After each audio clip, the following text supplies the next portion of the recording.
Hello, everybody. Welcome to the Rotoworld Football Show. It's Tuesday, May 21st. I am Patrick Daugherty, joined by Mr. Denny Carter. As always, we're going to break down the latest NFL news. Rashee Rice is at Chiefs OTAs.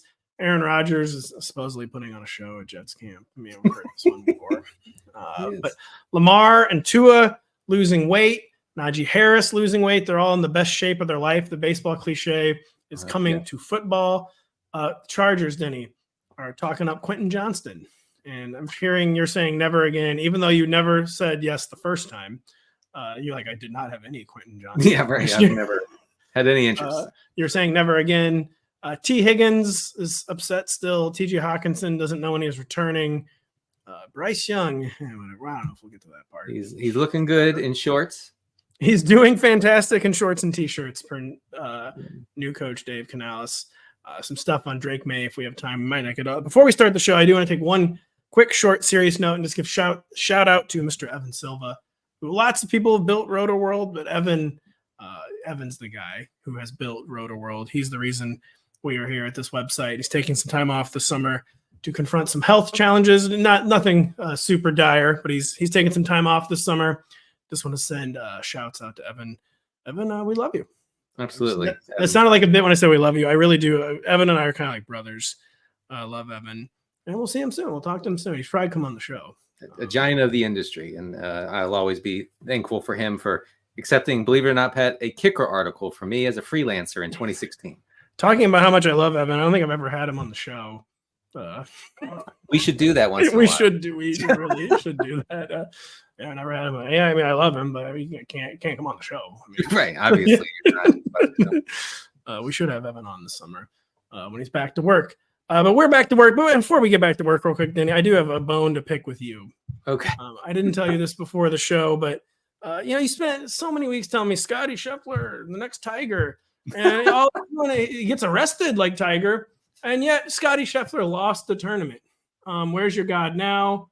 I think he was only 13 under. I mean, I know he won the Masters, but I think you've really overhyped Scottie Scheffler. I did. You know, what my model didn't incorporate for this past week of the PGA Championship was a Friday morning arrest. And I'm working out the kinks in my model to make sure that if anybody in this Charles Schwab Classic, which is coming up this week, if anybody is going to be arrested, that I'm on it. I'm on it before it happens. Honestly, though, the guy shoots 65 the day he gets arrested. It was the people are shooting 62. Shane Lowry's shooting a 62. Why isn't Scottie Scheffler shooting a 62? That was fluky. That was all putting. That was fluky. The next day, Scheffler didn't have his caddy and hit one of the most boneheaded shots ever. Did his caddy get arrested or something? It led to double bogey. No, it led to double bogey, and that was the end of his tournament. So really, I think he could have survived the arrest. It was the loss of the caddy that hurt him. Is that really why he tanked on Saturday? I didn't know that, I think it is.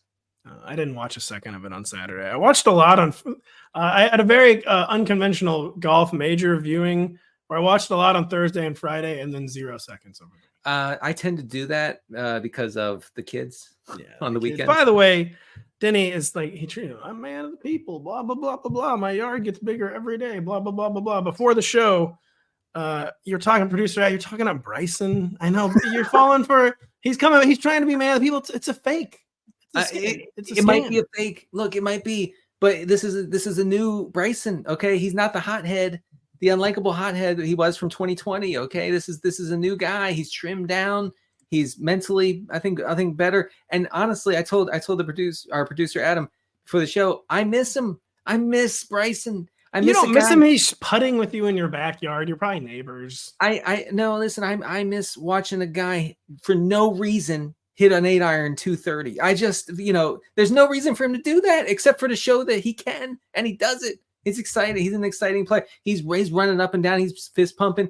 I mean, we have a tour of robots, and he's one of the only non-robots. No, he's already took the money. That's when they're a robot. I know. Hey, look, and we're never going to see him again. So he plays in America 3 times a year. Real exciting. He's going to play for LIV till he's 68 years old. Yeah, they're going to break that contract soon. We'll see about that. We will see about Rashee Rice playing 17 games this season. It seems unlikely, Denny, but I feel like the Rashee Rice panic is like already gone like way too far the other direction. Like the NFL rarely suspends people for longer than like 3 or 4 games. There's a few where you get an automatic 6-game or 10-game suspension. I don't think car racing is one of those. He's settled. I mean, I probably paid this photographer guy. He's apparently settled the photographer thing. There's all my really long way of saying can't help but notice an underdog. Xavier Worthy is wide receiver 34. Marquise Brown's the wide receiver 35. Rashee Rice, the wide receiver 47. Seems very, very, very low and pessimistic. Do you agree, or are you with the drafting public on this one? I'm.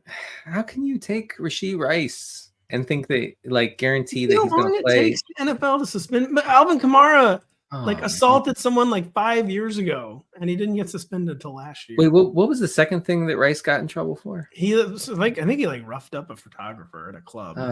But the photographer, they patched it up, aka Rashee Rice has paid him. I don't know, man. I don't feel comfortable drafting him at all. I kind of crossed him out of my best ball drafts. Really? Yeah. I mean, maybe like you said, maybe that's a huge overreaction. But last week Davis was like talking about like, oh yeah, I keep letting the negative news come out so I can keep drafting Rashee Rice. You don't agree with that though, it seems. Well, I get that because if he does play a full season, he's going to be like the biggest value in recent fantasy football memory. He was super efficient everywhere, had a lot of red zone usage. I mean, a lot, like elite red zone usage. So he gets it where it counts. I think that he would remain the wide receiver 1 on the team over Worthy and over Hollywood Brown. And so, yeah, I mean, hey, if he plays a full season and you get him at what is it going? Wide receiver 36 right now? 47 right now. 47. I mean, yeah. I mean, congratulations, you won your league. Yeah, it seems a little. That seems very, very, very pessimistic. Even if he was getting suspended 3 games, which is what Alvin Kamara got, easily going to be better than wide receiver 47. Yeah, as I talk about it more, I can see where you're coming from. And, I mean, I don't know. I'm not usually the guy trying to talk people into like the suspended guy. I mean, especially for like I know, just a little racing. No one got hurt. Right.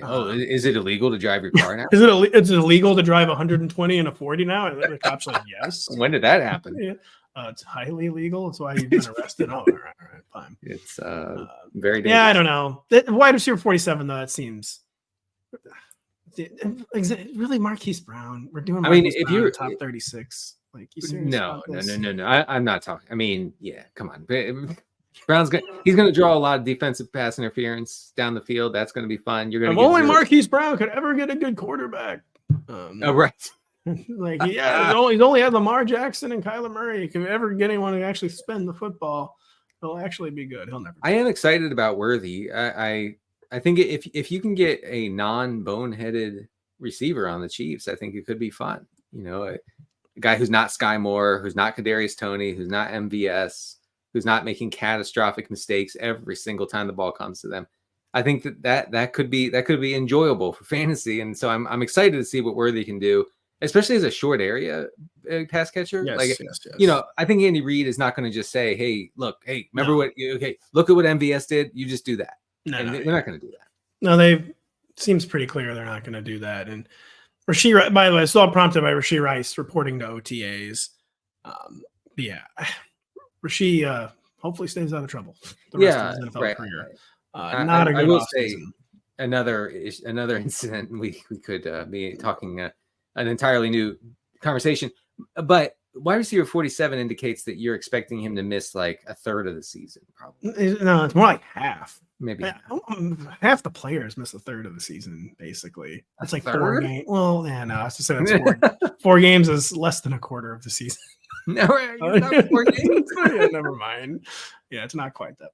But yeah, we'll see. I haven't done a ton of drafting yet, I must admit, so I don't really know how I feel when I'm on the clock. I got to get in some of them labradoodles. I did. I did some DraftKings best ball the other day, and I just sort of accidentally drafted a huge Bills stack. Didn't go in intending to, but Josh Allen fell way below ADP, so I took him. Ended up with Keon Coleman below ADP. I'm not even in on Keon Coleman, but I took him because he stacked well with Allen, and then I ended up with Curtis Samuel later in the draft. So, Bills, if you're listening, I'm going to need you to throw the ball a lot more than you did last I'm surprised you didn't go heel turn with Dalton Kincaid there. And I Dalton tried. Kincaid is No. now. Pat, I was one pick away, and I wanted to eat my hand when Kincaid was taking one pick ahead of where I was going to take him. Man, I got to get in some border collies. I got to get in some Burmese mountain dogs. Have you heard of the Cotton de Toulier? I have not. Wow. It's a 50-cent draft. I got to get in the Beagle. The Beagle's probably real. I bet they do the Beagle. Oh yeah, for a shilling, 1 shilling. Sorry, this is a terrible bit. We'll move on. We've been talking for a long time about Rashee Rice and drafting. We'll talk about someone we've never talked about before. His name's Aaron Rodgers. Yeah. He's not running for president. He is running for Jets quarterback. It appears he will be back for a second term as Jets quarterback this fall. He's supposedly fully healthy. He was spinning it for reporters at Jets OTAs this week. What a surprise. The Hall of Famer looks amazing when he's not wearing pads. Very, very surprised by this development, Denny. But kidding aside, the supporting cast is improved. It's not like, I think sometimes people are overstating the extent of like the improvement of the skill core, I should say. Mike Williams has not even been cleared for football activities yet. But it is a beefed up supporting cast. It's a very beefed up offensive line, especially if Tyron Smith can actually stay healthy. Sometimes I forget that they signed Tyron Smith. Not the only thing they did. They addressed the offensive line through a number of avenues where at the very least it will no longer be catastrophically bad. It was last year. Top 10 might be a stretch. And I really feel like they need a top 10 offensive line for Aaron Rodgers at this point. But yeah, you wanted to talk about this, the implications of Aaron Rodgers being fully healthy. And if it's maybe getting underplayed, he's a really hard guy to know where to rank. We're doing our draft guide rankings right now, and they're kind of all over the map. But I don't know if any of us were in the top 18, especially the way the Jets have been signaling they want to go all in on the running game. He's a hard guy to rank. It's a hard situation when he's played 4 snaps in 2 years. But he is fully healthy now, or as healthy as he's going to get. What do you think the implications of that are? Yeah, so you mentioned he was spinning it for reporters. He was not, however, speaking to reporters. So there was a difference there. The Jets reporters were very self-aware, but saying, "Hey, look, he was 7 for 7 in this drill, and he was 11 for 11." Never heard such a thing. And that drill, and they said we're not used to this because in drills last year you would have Zach Wilson going 2 for 7.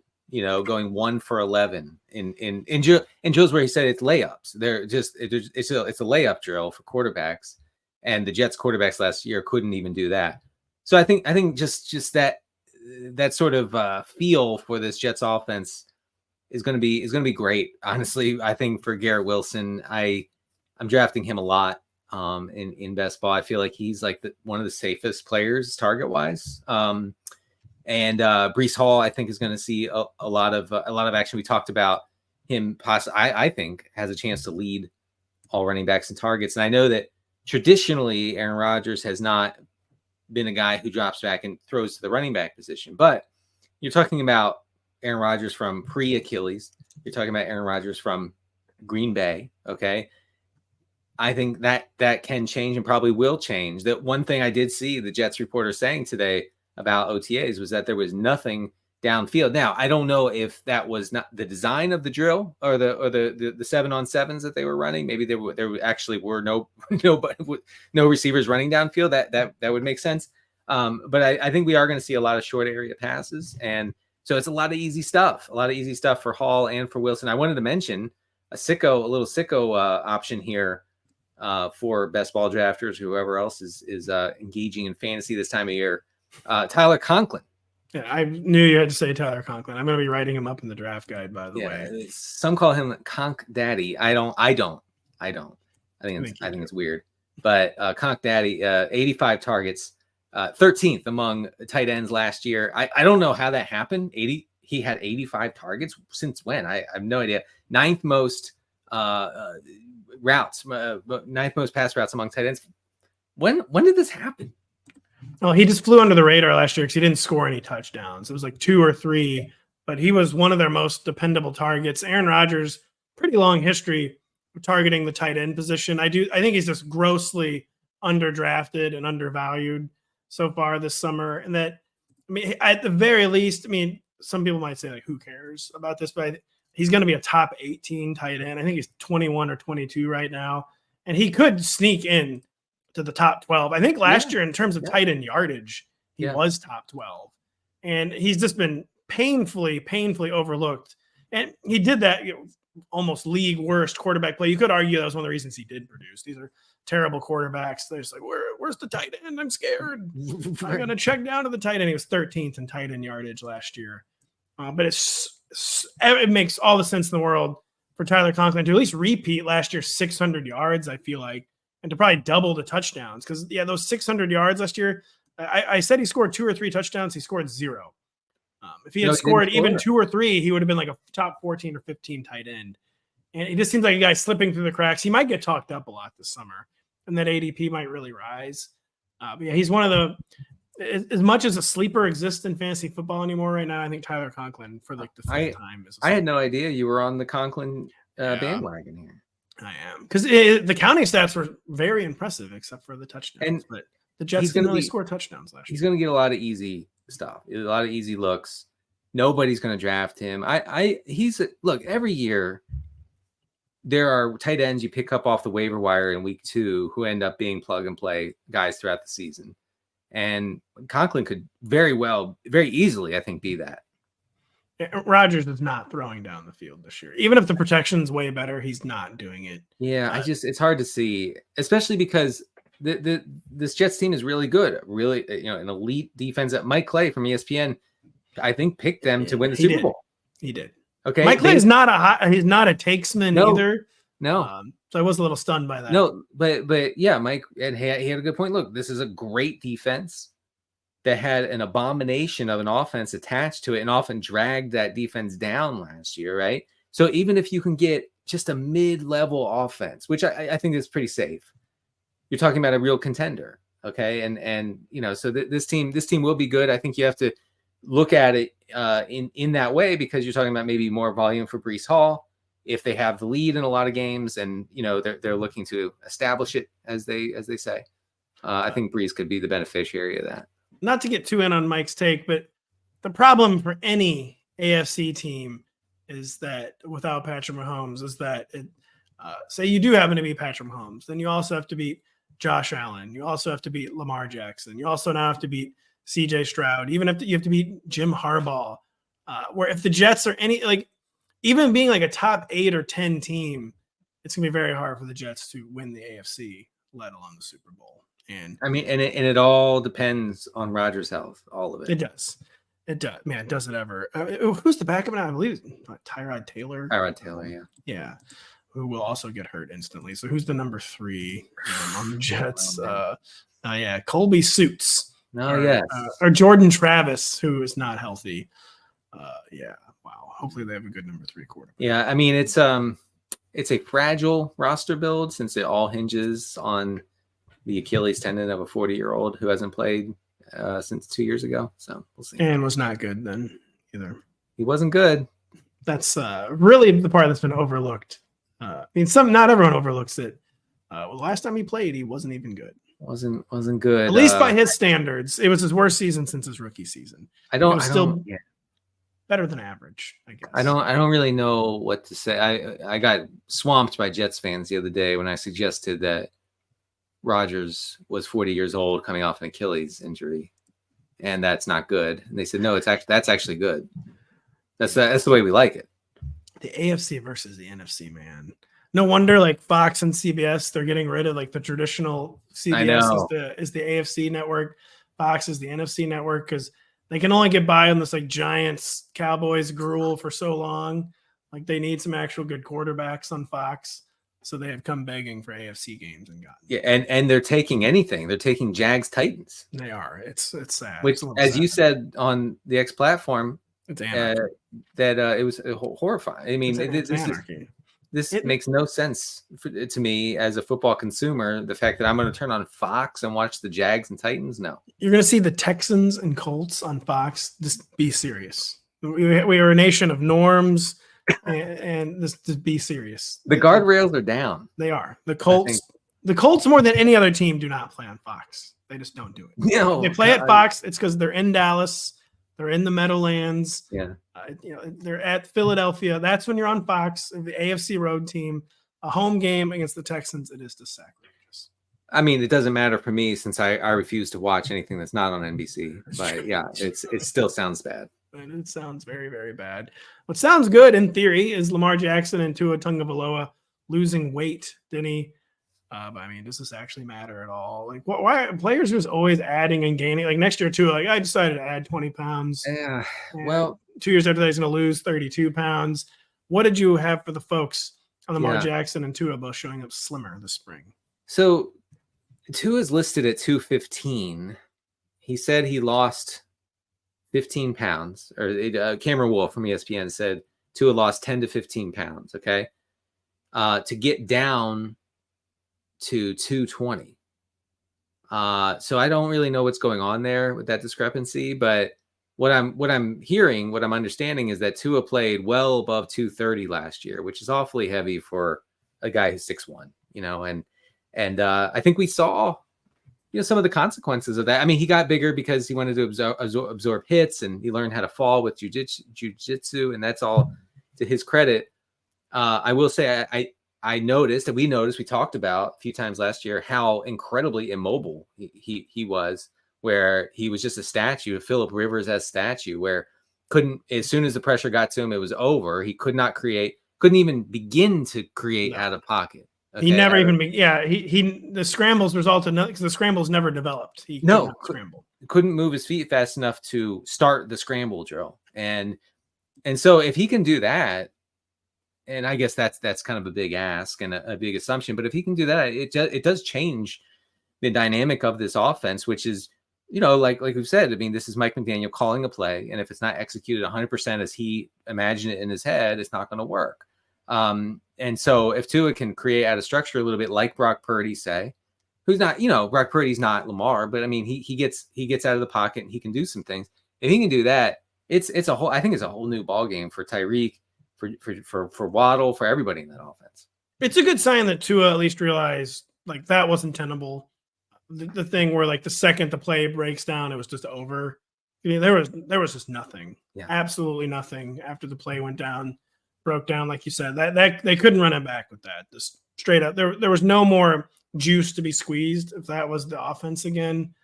So it is good that he's like acknowledged the problem there. Like that, that just is not going to work again. They have to try something different. And you have to be able to do something off structure, off platform occasionally. Yeah, exactly. Especially when you get behind and teams are really pinning back their ears and coming after the quarterback. The Dolphins couldn't survive those games were over the second that happened. Yeah. I mean, you knew if the Dolphins got down by 7 points, it was basically over last year. I'm sure Dolphins fans will tell me that they came back from 8 down. Funny, you don't remember them coming back from 28 down on Thanksgiving in Dallas, Denny. I made that up completely. No, God, I was like, what? I don't remember that. Real quick, just to put some numbers to this. Tua under pressure last year, 5.5 yards per attempt. That was 20th among 25 qualifying quarterbacks last season. With no pressure, he had the league's 3rd highest yards per attempt. So again, really works well when there's no pressure, when he can just drop back and throw it in rhythm. If there's pressure, things break down. He's not throwing it deep.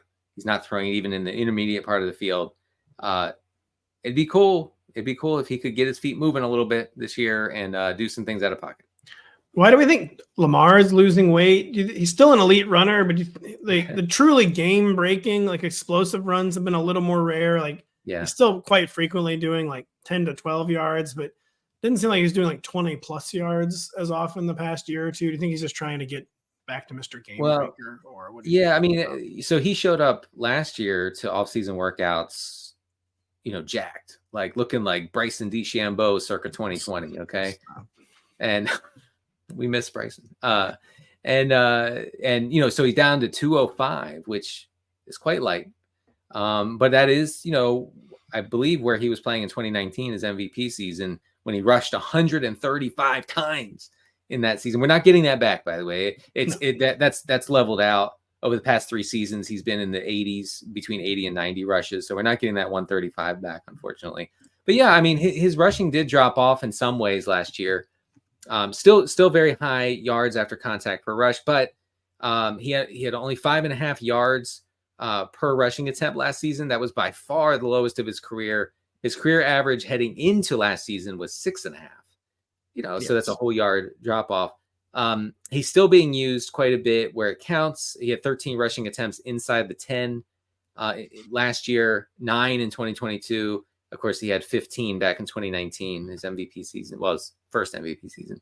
So I don't think this changes a whole lot, but I do think that it was somewhat concerning that his yards per rush really dropped off big time last year. Yeah, I think he's just trying to add back a little of that explosive. Not that it really went away, like we said, but it just inarguably was not quite as explosive game, again, relatively speaking. He wants to be like that true game breaker again. I mean, I know he was. This is like, but you know what I mean.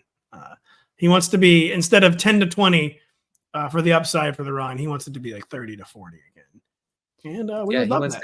He wants to compete with Jaden Daniels for guys who can run 85 yards in the blink of an eye. You see, oh, wow. Well, all right. Yeah, boy. Wait till they see Denny's rankings, by the way. Oh, boy. The folks are going to love it. I have Jaden very high as well. There's no way he's not going to be in the top 12 as long as he stays healthy. Again, how could you not? It doesn't even, and the most important caveat, he doesn't even need to be good.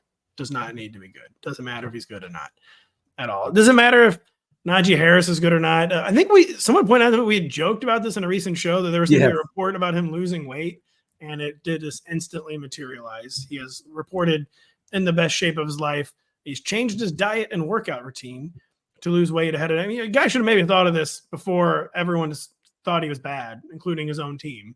They turned down his fifth-year team option. Should have maybe gotten in shape before then. But first, what were we joking about, and what do you think the implications are for this?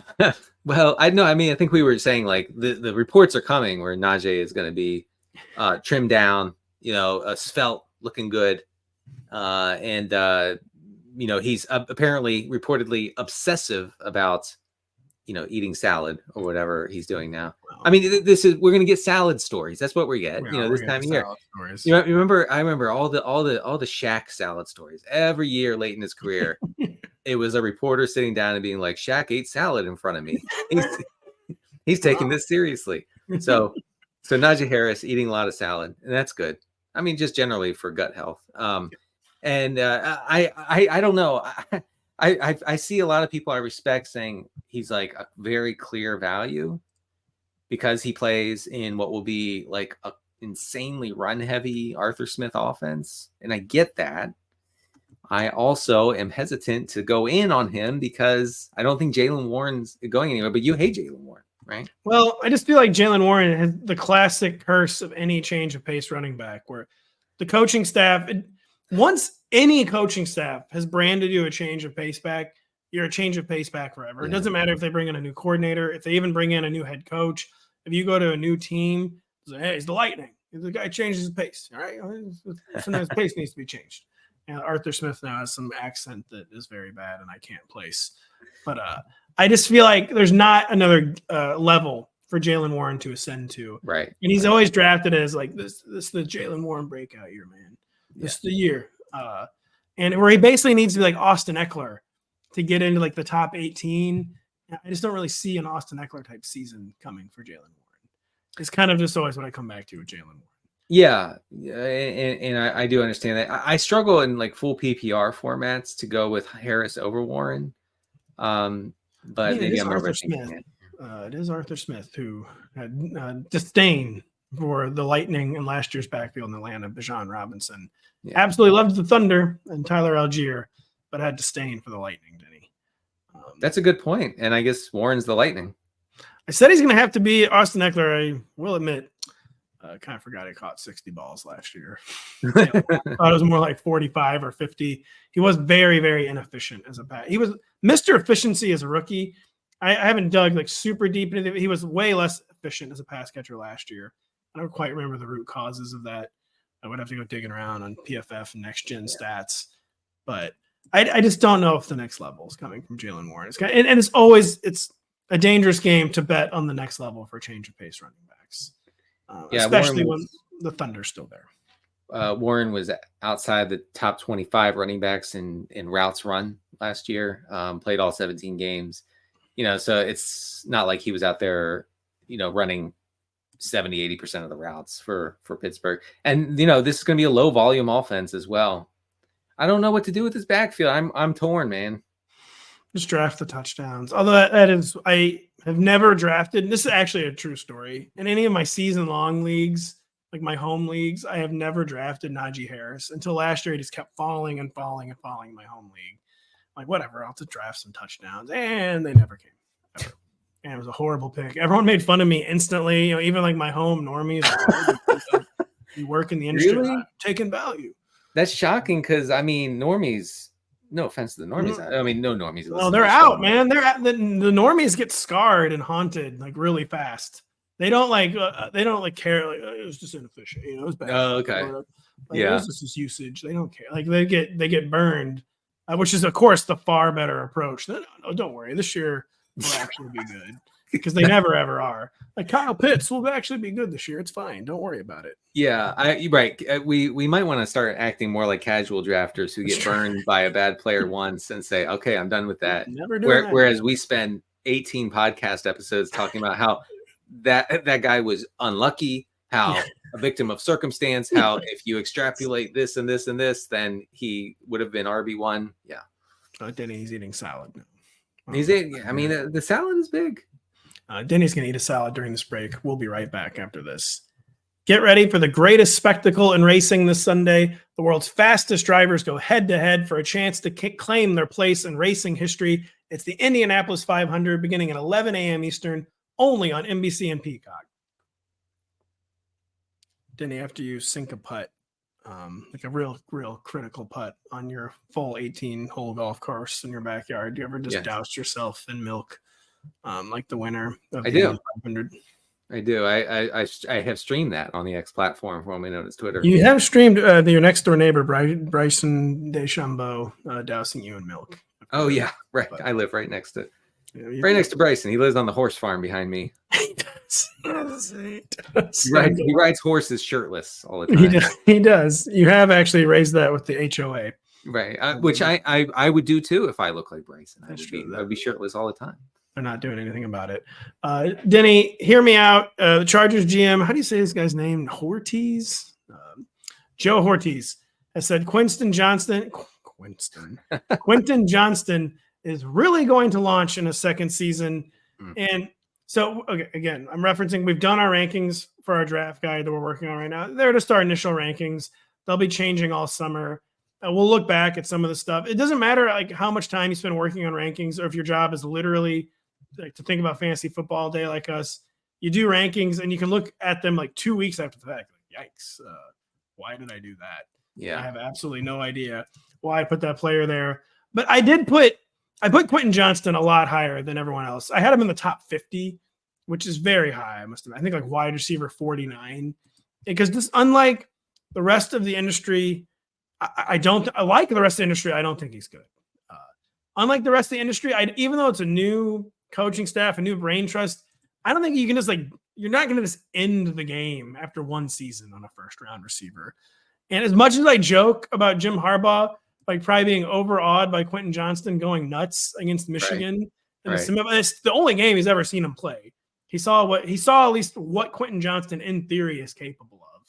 And so it doesn't surprise me that they're going to at least try to make it a thing. Maybe he'll get to training camp and he just can't make it a thing. And the storyline fizzles immediately. Yeah. But do you agree? Do you think there's any way Quentin Johnston, say the Chargers' number one receiver in fantasy this year? Or do you just not even think it's within the range of outcomes? I don't think that's in the range. I think Josh Palmer has a better chance to be the wide receiver one than Johnson. Obviously, Ladd McConkey would be the odds-on favorite, but I mean, you're talking about a guy who would have to change his entire profile. I would be with you a little more if there was something I could hang my hat on statistically, and I have looked for something to put my hat on, and I can find nothing. My hat's on the floor as far as Quentin Johnston goes. But maybe a lack of target competition if McConkey is not the dominator that we think he'll be. I guess I have him at wide receiver 70, and He's being drafted, I think, as the wide receiver 66 right now. And I have him like right around like Roman Wilson, guys like that. And I'm like, that's too low. I would probably take Roman Wilson over Quentin Johnston. The thing with Quentin, you make an important point. Any bounce back narrative is going to be just that narrative. There's nothing rooted in the numbers. Yes, right. And beyond my super flimsy Harbaugh narrative, you could make the argument like, listen, Kellen Moore was exposed as just a bad offensive coordinator last year. This was not an intelligently designed offense. Right. Even though it's Greg Roman, it's going to at least be a more coherent offense this year. They at least have a philosophy. They're going to have an approach. They're going to have an actual running game, and not just Austin Eckler gaining 3.2 yards per carry and not having a backup. Like everything about the offense, I think, will be better. Even with Greg Roman, I just think it's going to be a more sensibly designed offense. But yeah, it's all narrative. Like we can't give up on a first-round pick. You had a big game against the ball coach. The target competition is severely lacking. I mean, Josh Palmer is the definition of just a guy. Ladd McConkey is an exciting prospect. As we went through, like there were some concerning things in his Georgia profile. He's by no means a can't miss receiver prospect. No. And that he's at least where he essentially doesn't have an ADP at wide receiver 66. I feel like Quentin Johnston is a very, very sensible flyer or a dart throw to be making in the final rounds of drafts. I did feel that way last summer. So I might be able to get back to that mindset. I'm looking at other guys like Dontavian Wicks, Brandon Cooks. I'd take Johnston over Cooks because Cooks last year was like, it's Cooks, man. But listen, you don't have to like it, but every single year it's 1,000 yards no matter what. And then to do what he did not do in that offense last year, I'm not running him back with Brandon Cooks. How about Troy Franklin? Troy Franklin, I'm very excited about. And really the only reason not to be excited is that the 4th round real life draft capital, that is concerning. But he's the second receiver that Sean Payton has actually put his own personal stamp on in Denver. He did not like the first, Marvin Mims. It's a position of extreme need for the Broncos. We think he's better than a 4th round prospect, of course. They had limited draft capital and they still took him. So, Troy Franklin, I'd probably rather take a flyer on Troy Franklin than Quentin Johnston, which is not a good process. Like the real life draft capitals matter so much. They do. And you probably shouldn't take even a first year 4th rounder over a second year 1st rounder, but I would take Troy Franklin. It's the draft capital thing is why I'm able to talk myself into Keon Coleman, even though I think he has major question marks in his profile coming into the pros. But like, this team, the Bills, like really invested a lot in him and see something. So he's going to get every chance to fail if he does fail.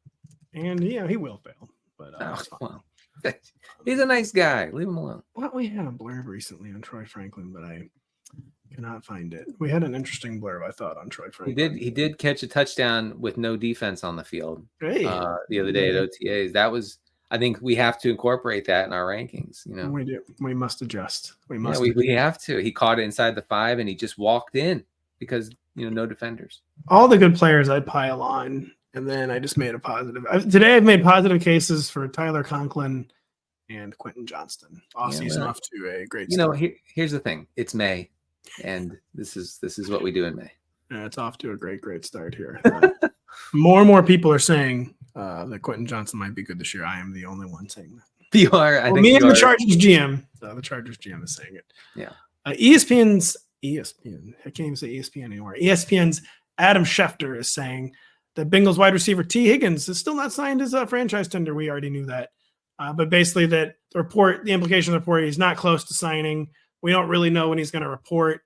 Holdouts, as we know, Denny, tend to go very, very poorly. It seems like it's usually at the running back position for whatever reason is where the franchise tag guys hold out. It's not really at the skill spots. Running back is a skill spot. It's not usually at receiver, I should say. Just what would our feeling be on Tee Higgins if he's not there day one for training camp? And is it as concerning for a receiver position like receiver as it is for running back? I'm butchering the English language. I think it is. I think it is. It is a little concerning if he's going to skip a lot of this summer's, workouts, if he's missing from training camp.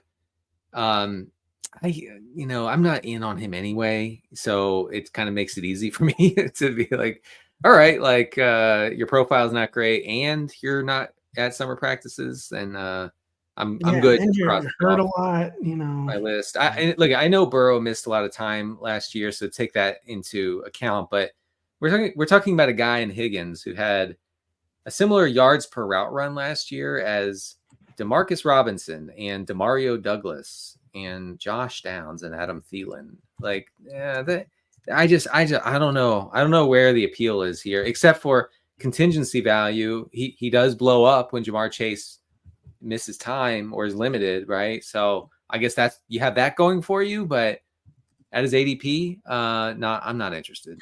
You're trying to explain away Tee Higgins of 2023. You can start with, well, he missed 5 games.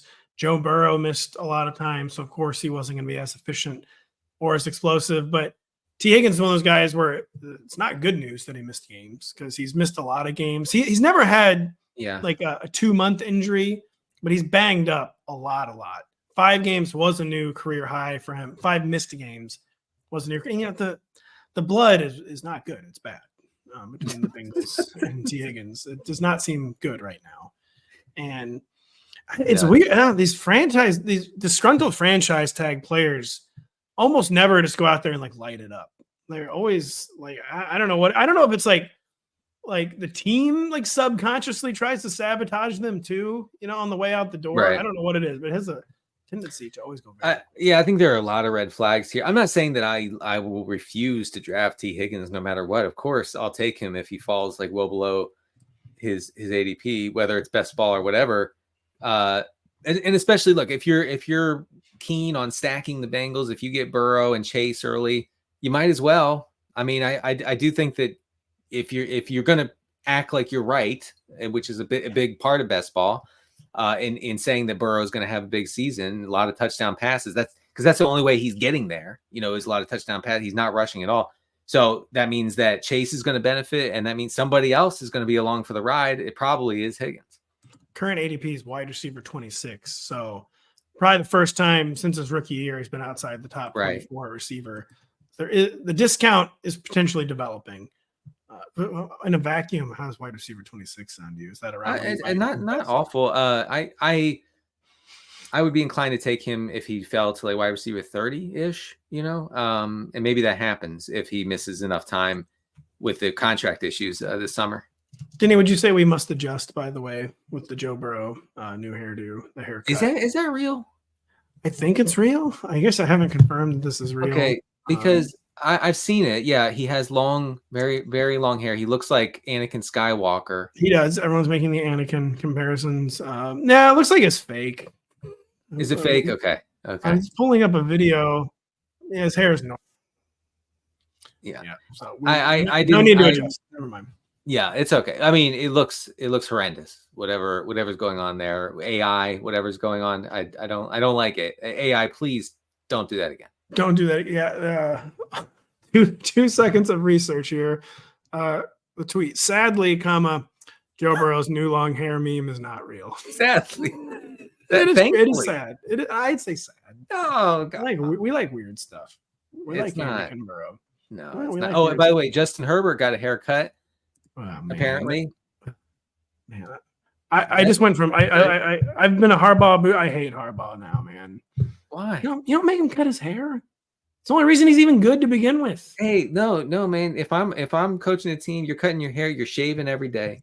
Oh my gosh. Okay, you shave those sideburns, Mattingly. They said manager of the 1950s Yankees, Denny Carter. I'd say get those sideburns higher. Great. I'm trying to find Joe Burrow's haircut. So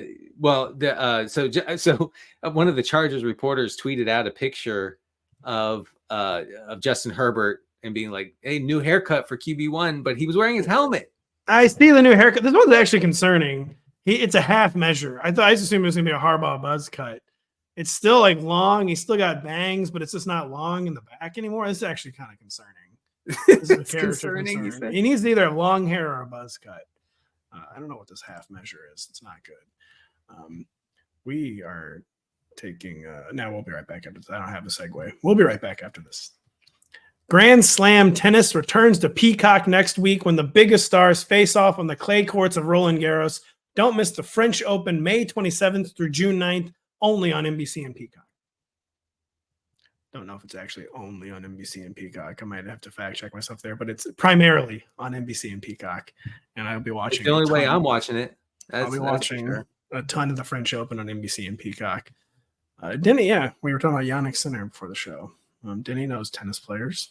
Yeah, I said he's the hothead, and Pat said no, he's completely the opposite. Yeah, he is. He's very composed. He's a tennis robot. Who am I thinking of? Stefanos Tsitsipas. That's the one.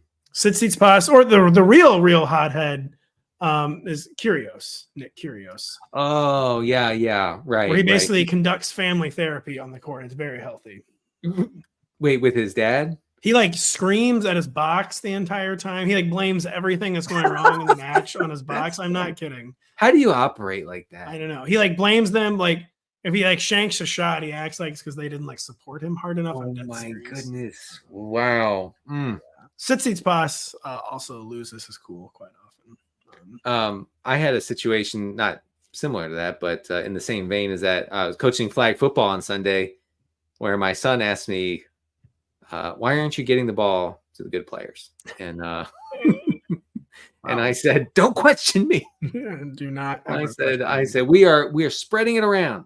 This is we're feeding all the mouths in this offense, and we lost by 30. So yep. There you go. You will be fired. We lost a lot. I knew it was over when they used pre-snap motion on the first play. I was like, well. That's we're toast. It's totally over. I'm talking about pre-snap, like legit, like two guys moving at once, and that looks sort of like jet takeoff thing that Tyreek does in the Miami offense. Two guys moving at once, and one of them is Kyle Juszczyk. And I was like, hold up, what just happened? And my guys were also like, what just happened? Because that was a touchdown, a full field touchdown. Thanks. I just thought of a totally pointless tennis story, by the way, where early in his career, Roger Federer was a huge hothead, like before he got famous. And one day he's like, well, I'm not going to do that anymore. And then he became the greatest tennis player of all time. It does tend to go that way. You know? It does tend to go that way. Video games, tennis, you got to keep your cool. You got to maybe draft TJ Hockenson. We don't actually know, Denny. He's recovering from a torn ACL. He hasn't, quote, really put a timeline on his return from last year's ACL surgery. Been reports he could begin the year on the PUP list. ADP kind of all over the map. Currently just outside the top 12 as people are hedging their bets on whether or not he'll actually be ready early in the season. Currently the tight end 13. Are you in it all, completely out? Where are you at on TJ Hockenson, who, if he was healthy, it would be a top 2 or 3 tight end? It's really hard because if you're drafting him as a top 12 guy, then you're expecting him to play most of the season, downgrade at quarterback. Hopefully that doesn't affect the pass rate for the Vikings too much. Is it actually a downgrade of quarterback? I'll say that. I mean, from Kirk Cousins in fantasy, I don't think it's a huge downgrade. But the second half of the season, they're probably upgrading on what they were getting when he was still going nuts. It was Nick Mullins and right. Josh Dobson, and that's why, So I don't think it's a huge downgrade, and I think that there will be a lot of short area passes, and he just gobbles up those easy PPR cheat code points. Yeah, it's not real football. Yeah. Not to overstate it, but it's all fair take. Not real football, but it's fine. It's good. But I don't. Actually, I don't mind tight end 12. I mean, in that range, you could do way worse. Yeah, it seems like a good place to like split the baby, basically. Right. I mean, he's going to run all the routes. Okay, he's going to be the number 2 guy behind Justin Jefferson. It's not going to be Addison. And like we said, we love the easy stuff. That's what we love. And when you can guarantee a guy is going to see a ton of easy stuff, it's tough to pass him up, I think, at that kind of ADP. It was the tight end 13. Like, oh no, I'm going to miss out on Dalton Schultz. Yeah, exactly. Who are you agonizing over at that point? Tyler Conklin is who you're costing yourself a shot at. Oh, no, you're not. No, Conklin's going undrafted in every league but Connor Rogers' league. Home league, where Conklin will go in the 3rd round in Connor's league. Conklin's the perfect insurance tight end anyway. The tight end 21 right now. You're taking Hawk at tight end 13, scoop up Tyler Conklin, and in best ball, if you go with an Andrews or a Kelsey or someone early, and and just write off tight end for a long time in your draft, Conklin's a perfect fallback later in the draft. The Conk Daddy. Denny, I don't know. We probably shouldn't be talking about Bryce Young anymore than we. Well, the Supreme Court has said I couldn't. The Supreme Court is tired of Denny slandering Bryce Young. Never mind. I was going to make a joke. I'll tell you after the show what I was going to say. But Panthers head coach Dave Canales has said Bryce Young is, quote, doing fantastic in the team's new offense. Do we care? No, I don't. Here are the ADPs. Jonathan Brooks, RB 24. Deontay Johnson, wide receiver 44. Xavier Legette, wide receiver 64. Adam Thielen, only a wide receiver 73, which seems, I will say, pretty low. Are we targeting any Panthers at these ADPs? Do you care whatsoever about Bryce Young doing well in shorts with Dave Canales? I mean, like I give zero bleeps about Bryce Young doing well in shorts. I posted today on the X platform that it'd be weird to draft Bryce Young over Justin Fields. They have very similar best ball ADPs, and I got some replies that said, "But one of them's a starter and the other's not." One of them is playing an NFL snap again. And wait I'm starting to wonder, man. They're slandering our guy Justin, man. They're basically saying like he doesn't prepare. Like the league. I mean, it is like character assassination coming out of Chicago, but I am starting to wonder if like the league was right and like, yeah, he's like actually really bad, and he's never playing again. All I'm saying with that post, all I was saying is that if Justin Fields gets 7 starts this year, he's going to outscore Bryce Young if Bryce Young starts 17 games. That's fair. That's more than fair. Yeah, and 2 or 3 starts, he might do it. Yeah, so like that's what I'm saying. Like what are you winning with Bryce Young? Like what would have to happen to your best ball roster to have to register a Bryce Young week, a 210-yard, 1 touchdown, 1 interception performance? I mean, come on. So Justin Fields QB 27, Bryce Young QB 28. Your guy Bo Nix is QB 31. I feel like we need to get that fixed. No, Bo Nix is going to be like, I like it like that. Exactly. Bo Nix might be damning with faint praise. I feel like very easily a top 24 quarterback this year. So, AKA the lowest register QB2, maybe occasionally a streamer. But I think he's going to be you don't have to like it, but this is what peak rookie scam quarterback performance looks like. And the scam is coming. It's back. The Peyton scam is going to be back. Yeah. Oh, absolutely. Can I give the folks a preview of my rankings? Please do. For the upcoming Rotoworld magazine, draft magazine. I have Bo Nix right now at QB 21, right behind Justin Herbert. I think you and I had him by far the highest. I'm trying to pull mine up right now because I just don't like. It doesn't matter if the production's real or not, as we've learned. Yeah, no, just give me a bunch of screens, man. And also Nix is not a 0 as far as rushing goes. Like he's gonna get into the end zone with his legs. He's going to produce something on the ground. He's not just going to stand back there and throw short passes the entire season. Like he has some juice, some leg, some. I'm gonna say leg juice. He has some juice with his legs. Just go, please. Just interrupt. We have to move on. Dear God. Yeah. By the way, I mean there's no point in having this conversation, but Adam Thielen's going to outpoint Xavier Legette. I mean, let's be real. Be real. 100%. Adam Thielen is going to outpoint a lot of people, and look, the Zoomers are going to hate it. It's going to be a huge win for the millennials. That's the undead Thielen zombie makes the wide receiver 5 printer go burr. I couldn't get through my own joke. I can't even imagine Kyle Dvorak's face if we're in a draft together this year and I draft Adam Thielen. I mean, he might actually start like rage crying. The wide receiver 5 printer go burr. He'd be like, but yards per route run. Yeah. Like, I don't care, man. He gets it done. He's a dog. Sorry, son. You put out a cigar on Kyle's arm, and immediately you're in deep trouble at NBC. But it was worth it. Yeah, he has a 2.2 ADOT, and I don't care. It does not care. We don't care about this last topic. I was just gonna say, I feel like Jacoby Brissett apparently Drake Maye's, he's number 3 on the depth chart, whatever, blah blah blah. Yeah, blah. But I actually do think this is one of the rookie. This might be the rookie situation. I feel like most likely for the veteran beyond Michael Penix to actually make a start or two. Or the Patriots, they're not playing for anything this year. Unless they think he's like truly 100% ready. I could see them keeping Drake Maye benched for 3 or 4 games, just to have him like observe the NFL game from field level.